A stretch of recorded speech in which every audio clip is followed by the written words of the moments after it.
فہیم خان کا گھر کیوں گرا؟ انصاف یا انتقام؟ از قلم ڈاکٹر محمد عظیم الدین۔ عدالت کے ایوانوں میں انصاف کا ترازو لٹک رہا ہے، مگر سڑکوں پر بلڈوزر دہاڑ رہے ہیں۔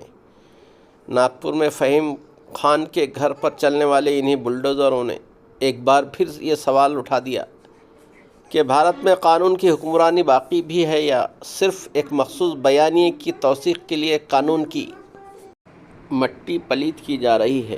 کیا یہ کارروائی واقعی انصاف کا تقاضا تھی یا پھر یہ ایک ایسی نظریاتی سزا تھی جو صرف مخصوص شناخت رکھنے والوں کے لیے مخصوص ہے؟ حکومت کا دعویٰ ہے کہ فہیم خان کے مکان کا کچھ حصہ غیر قانونی تعمیر پر مشتمل تھا، اس لیے اسے مسمار کر دیا گیا، لیکن یہ بلڈوزر جسٹس ہمیشہ مخصوص افراد اور مخصوص برادریوں پر ہی کیوں لاگو ہوتا ہے؟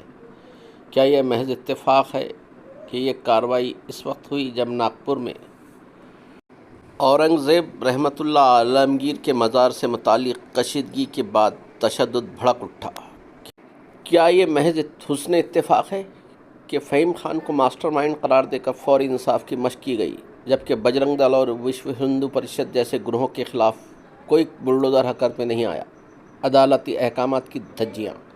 سپریم کورٹ نے نومبر 2024 میں واضح طور پر حکم دیا تھا کہ کسی بھی شہری کے مکان عدالتی عمل کے بغیر منہدم نہیں کیا جا سکتا، چاہے وہ کسی بھی جرم میں ملوث ہو۔ مزید یہ کہ اگر کوئی عمارت واقعی غیر قانونی ہے تب بھی اسے مسمار کرنے سے پہلے کم از کم 15 دن کا نوٹس دینا ضروری ہے، لیکن فہیم خان کے معاملے میں یہ تمام اصول محض کاغذی دستاویز ثابت ہوئے۔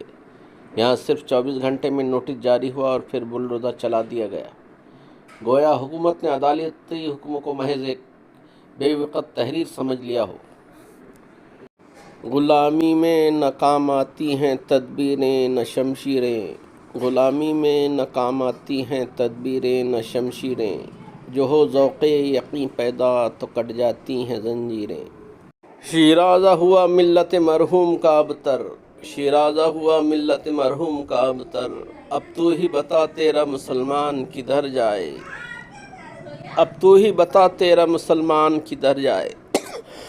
رحمتیں ہیں تیری اغیار کے کاشانوں پر، رحمتیں ہیں تیری اغیار کے کاشانوں پر، برق گرتی ہے تو بیچارے مسلمانوں پر، برق گرتی ہے تو بیچارے مسلمانوں پر۔